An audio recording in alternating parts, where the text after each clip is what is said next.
It looks like it is 6:30, so it's time to start. Good evening, everybody. I'll call the meeting to order. We have with us tonight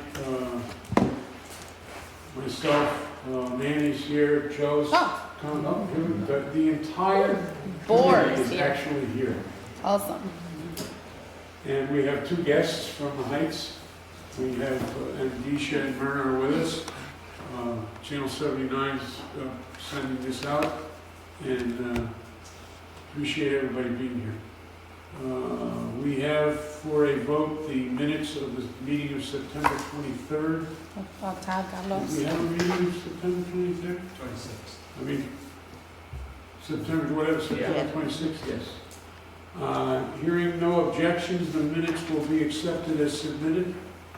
Hearing none, so done. Property managers report. Myrna, what do you, Ardisha, somebody, what do you got for us? Our agenda got lost. It's okay, it's right there. No, Mm-mm. I can remember. I got Okay.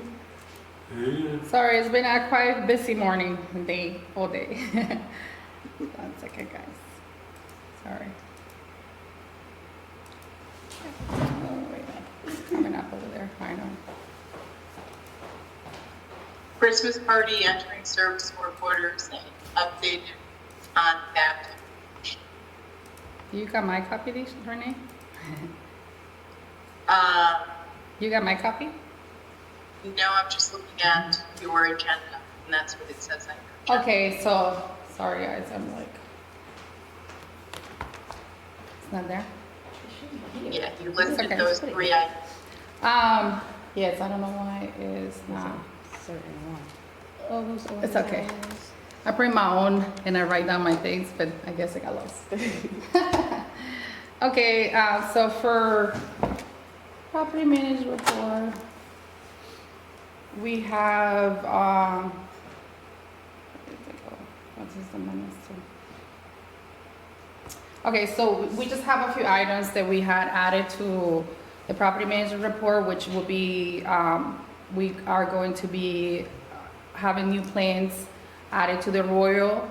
Due to the season, we are going to do some seasonal plants, you know, to decorate for the Christmas and this new season right now. And we are working in obtaining some pictures for the community room and the computer room. And for the Heights, we have the fence that we're doing, the painting and the fences that we're doing. And we are sending some community reminders for our office hours. I'm just gonna remember from the ones I have. For the office hours, who are posted both at the Royal and the Heights. Our offices are open Monday to Friday from 9:30 to 4:30. We are closed on Fridays. It's our admin day. It seems to be, there you go. Speak, Felicia. Yeah, it has been quite difficult with our admin dates because it seems to be confusions with our admin days. A lot of residents tend to come a lot on during admin dates and, you know, prevents us from completing files and stuff like that. So we are gonna send an update for our office hours to make sure everybody is aware of Fridays is our admin day. We are here, we're closed. And we send an update also for updating for emails and phone numbers information, as a lot of information needs to be updated. We also have our Christmas parties for both locations. We will have a lunch for the Royal December 12th. It's going to be a lunch with Santa Claus. And we're gonna have a Christmas party here at the Heights, December 7th, pictures with Santa. And it's also for the other residents. A lot of residents at the Heights, because we always name it Pictures with Santa, believe that it's only for the children here at the Heights, but it's for everyone. Okay. So make sure you guys I come. won't be here on the 7th. Oh no. Oh, Debbie will be I'll home. be here. Okay, there you go. I'll take your place. We will make sure to put in our flyer that is for all residents at the Heights and is not just pictures with Santa for the kids. And that's about it.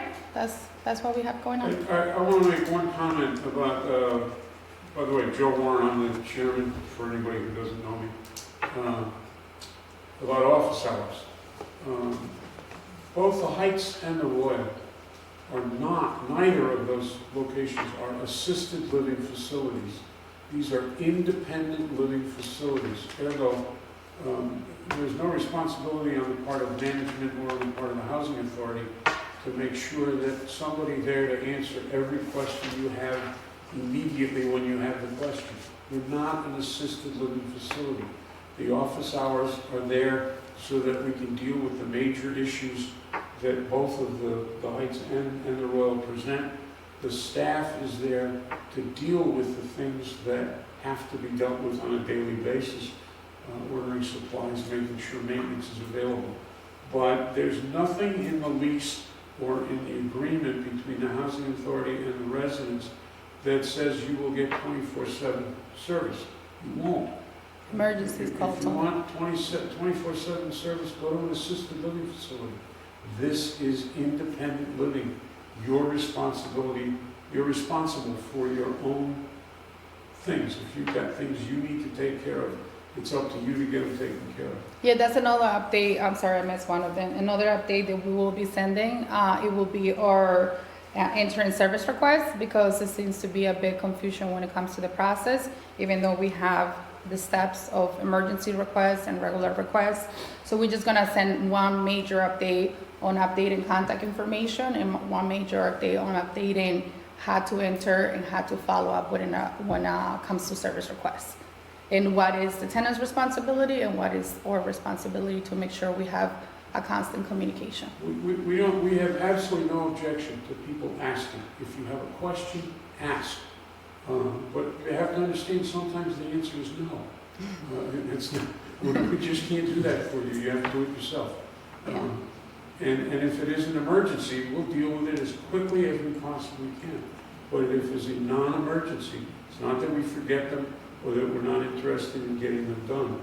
It's just that it goes to the bottom of the queue and gets done when it appropriately comes. So when people get frustrated because the door to the office is closed or there's nobody in the office, there's no requirement that there be somebody in the office 24/7.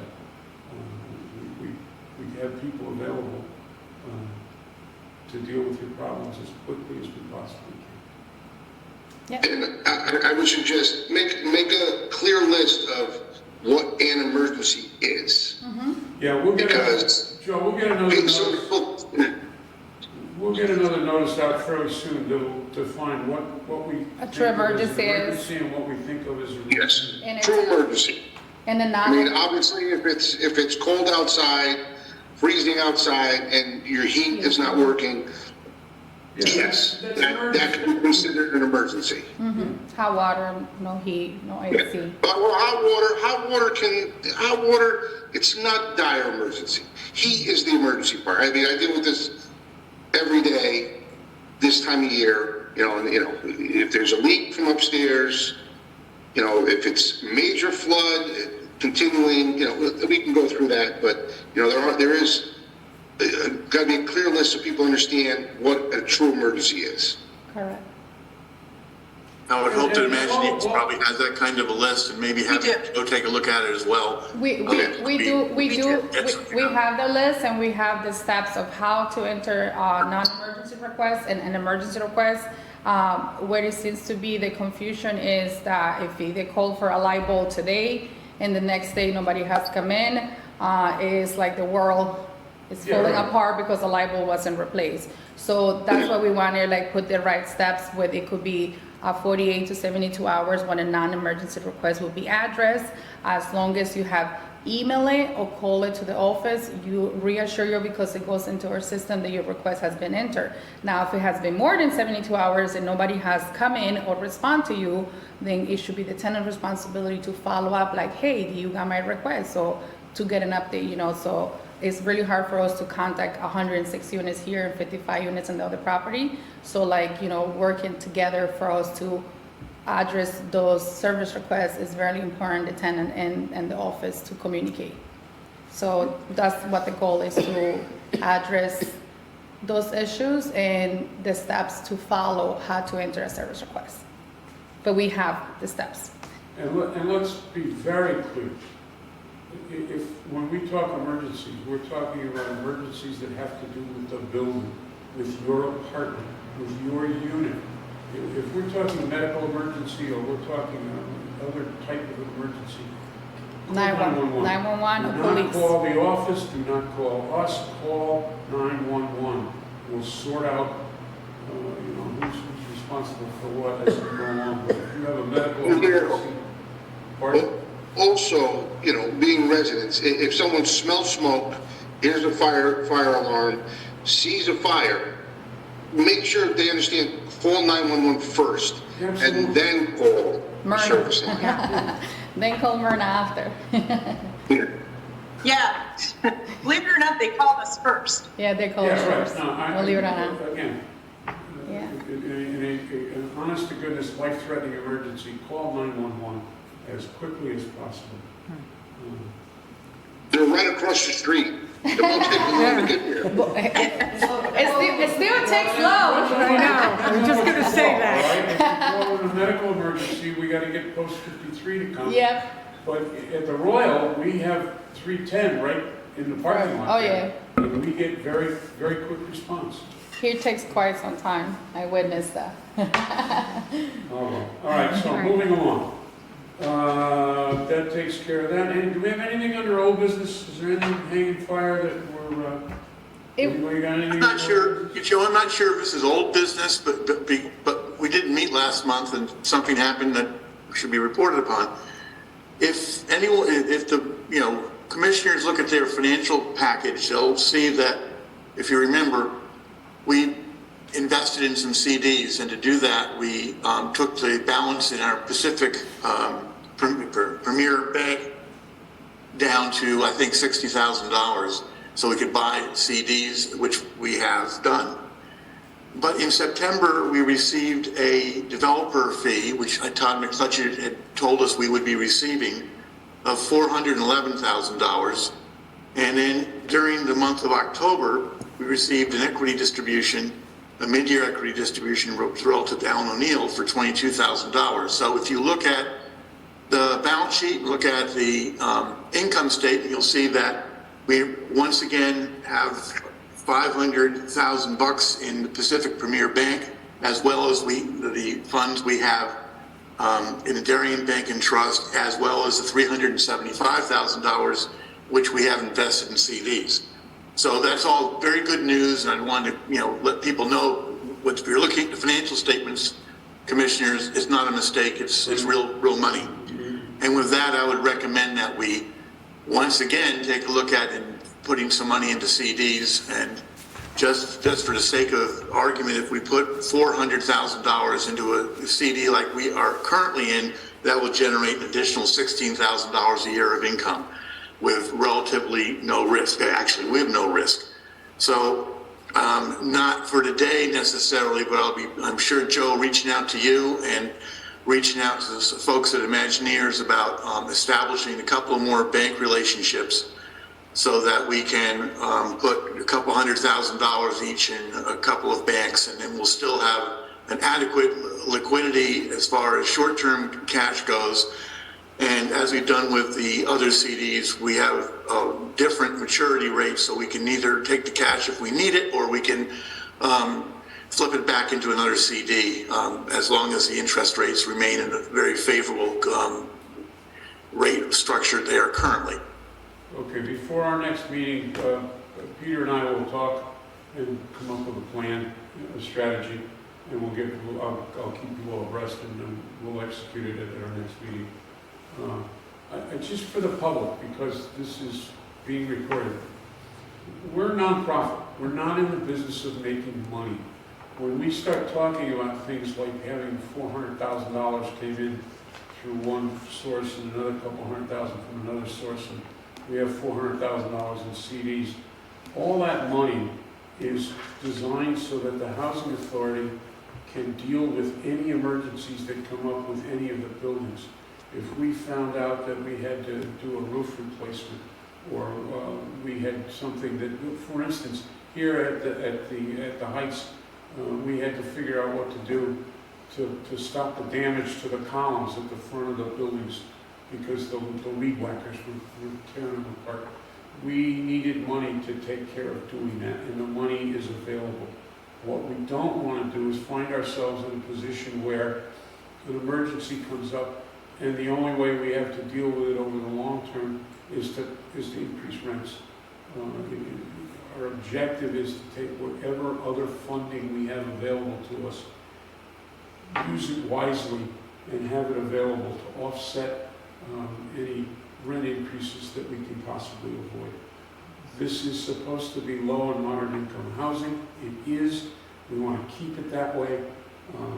We have responsibilities to keep it that way. And the only way we can do that is when these funds become available to manage them appropriately so they're there when we need them without having to turn to the tenants and say, excuse me, you got to fund a $200,000 problem. It shouldn't be that way. And so that's why you hear these large sums of money floating around. It's not because we're making a profit somewhere. It's because we're managing what resources we have wisely. So we're prepared for any emergencies that come up. And I'd add to that, we have no funds which are at risk in the stock market or any kind of investment like that. Why we're in CDs is because currently the rates are high enough where we're able to make a little bit of money while keeping it in cash and keeping it available to use. And to Joe's point, these funds are meant for longer term, large capital improvements we'll have to make at some point in time to each property. And we want to have that cash available. But if we can safely make a little bit of interest along the way, we're happy to do that so that we have more funds available when we need them. And thanks to Peter's diligence, we also realized that given the unsteady situation with banking in general, we diversified our funds, put them in different locations so that we weren't at risk of, if there was a particular problem at any one bank, we would not be at risk for the entire amount of money that we have available to us. Correct. We want to be protected by the FDIC. Yep. Okay, moving right along. Anything else under old business? Anybody got any old business? Okay, moving on to new business. We talked about office hours. We're going to publish that information, make sure everybody's fully aware of what the office hours are. Mm-hmm. Anybody else got anything under new business? And then, Anything anybody wants to talk about? and then we had the plans, the pictures, and all the stuff that we talked about Yeah, last we're time. going to do a little decorating. We'll obviously do some decorating in both locations for the holidays. We do want to celebrate the holidays and we'll make the Or Christmas facilities lights. look like that. Okay. I do, while I was talking about the holidays, I want to emphasize to everybody, there are rules and regulations in place. No live trees in the individual units. Mm-hmm. No live wreaths on the doors. You want to put a fake wreath up, knock yourself out. I've noticed as I walk down the halls at the Royal, there's some really pretty decorations that are already going up on people's doors. But for the purposes of fire codes and safety, no live greenery is allowed in the facilities. Okay? Anything else under new business? No. Hearing none, moving right along. Do we have anything from either the Royal or the Heights? Got any questions? Got anything you want to bring I to just our had a attention? question. Yeah, go ahead. No, it's on the smoking policy. I'm just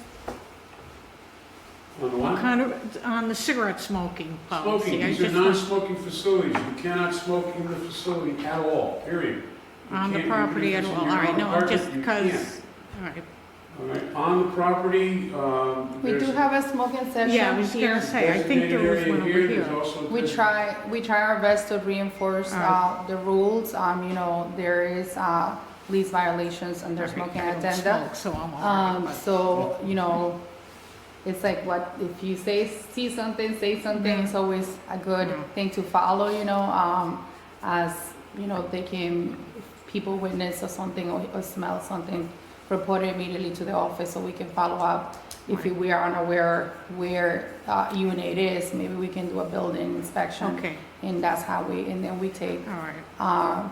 we address everything accordingly. If illegal actions need to be taken for those smoking, All right. non-smoking violations, so we Right. would take it. Because once in a But- while I'll smell it, but I'm not really sure where it's coming from. So if you smell in your building, simple as like call the or- office or email, report it, I'm smelling Or the smoke in outside, the I building. can smell it sometimes, but I can't really pinpoint, like you're walking. Deb, but- if you give us a heads up, we'll at least keep an eye on it. All right, but I was just, because I don't want to We're buck heads with limited. It's also, anybody, and you it's know also me. tricky with the buildings because I witnessed that over at the Royal, the few smokers we do have, they tend to go outside, especially in this cold, and they smoke their cigarette, don't finish, and then when they come inside, they're lingering that smoke through the Yes, I whole building. noticed So if that. you coming out of your unit, you're going into the elevator, you first get in the elevator, wait, smells like cigarettes in the elevator, smells like cigarettes in the hallway. It was the person who just came in, and then a quick few, I don't know how long it takes to go away, it goes away, but sometimes it's, like you say, it's hard to determine who is and who's not. But if you see something, say something, it's No, like all right. the best thing to Like I follow. said, I don't want to be a troublemaker with No, anybody. you're not. You It's know. important, it's significant. No, The I know, other- but, The other you know. piece of this, if you're a resident at the Royal, I can't speak for the Heights because I don't live here, but if you're a resident at the Royal and you're smoking in your apartment and I find out about it, you're gonna get lectured. It has nothing to do with anything other than the fact that I belong to the fire department. And that's just a risk we don't need to take. And you'll get lectured. You No. don't like it? Okay. I'm sorry. right. That's what I do. I have a question. Yes. It pertains to the overturning of maintenance men. We don't know who's the maintenance people. And I'm not comfortable with strange people walking in my house. Is there a way you can inform us tenants the name of who the maintenance man is at the times? So I at least have a name of somebody that's going to be walking into my apartment. Yeah, Because we- not all the time someone from the office is with the maintenance person that comes to the apartment. You're absolutely right. So we do have one full staff maintenance. Currently, we don't have one at the moment. And then we have our third-party company, which is our maintenance assistant helpers. For the Right. most part, we try to continue maintain one person consistently for the helpers. Sometimes, because it's a third-party company, they can send us a different helper. Simply put, yes, we can definitely, if you call in work order and Lodisha hands the work order to whoever McMahon is We can there, put it in. she can certainly give you a quick call and just say, we have John Smith working with us today. He'll be at treatment at some point Okay. today. You can That's- anticipate him to come. That's fine. That's, because, Yeah, we can men definitely do show that. up It's and not a you hard really thing don't to know who they are. Yeah, no, I agree Sure, with yep. you. No, And until we have a permanent maintenance guy on staff, which we are definitely looking, we can definitely do that for you. That's not a problem. Okay, great. And I hope Mhm. whoever you hire is really a maintenance man, because I'll tell you a problem that just happened to me. My water leak in the tub. The problem arose from one of your maintenance men that is no longer here. I think it was James, maybe it's that far back. That the leak that I had from my tub didn't come from behind the wall. Where it came from was the spout was loose and he corked the whole backsplash of the spout. Now, when Darien Plumbing Darien was here Plumbing. today, what he's told me and explained to me was you're not supposed to cork the bottom of the backsplash because if water gets behind it, it's able to drip out. That's where my problem was. Yeah. So they fixed it, but now we just have to wait to see if if it's fixed. You know, we have to wait to see that everything dries up. Good. So Well, I'm just, that's good. yeah, That's good. I'm just hoping that you get a maintenance man that But knows what he's like doing. Well, we are, like an I trust, we all are, we are looking and I'm doing the interviewing, so. but like We're- example with I'm your, glad that, sorry. I'm glad that it's for you. We'll keep Like that. example with your service request, you know, we even getting the most experienced maintenance, there's certain things that would need to be addressed specifically by a professional. That's Right, why right. I chose not to give your request back to another maintenance assistant and Right. enter it directly with the Darien Plumbing because they are professional plumbers. Right. And if he discovered I should have, maybe it was created by us or was previously created, great. But that's one of the process that we follow, even with having a professional maintenance person. There's Right. certain areas like appliance, you know, plumbing issues, electrician. We try to see if we had to get a professional, which Right. that's what I did for you. And for the most And I appreciate it. for the Thank you. most part, the contractors that we have, they're mostly local contractors, Mm-hmm. and they've been in the property for quite some time, but we can also provide you guys an update information of those contractors that we normally use for Right. issues like plumbing and stuff. Okay, thank you. You're welcome. No problem. Anything else? Well, in that case, if nobody has any other issues, I will ask for a motion to adjourn the public session and move into executive session. And for the committee members, we do have several executive session As issues. long as they agree. So moved. All in favor? Aye. Aye, unanimous. Thank you all for coming. Thank you. Appreciate it.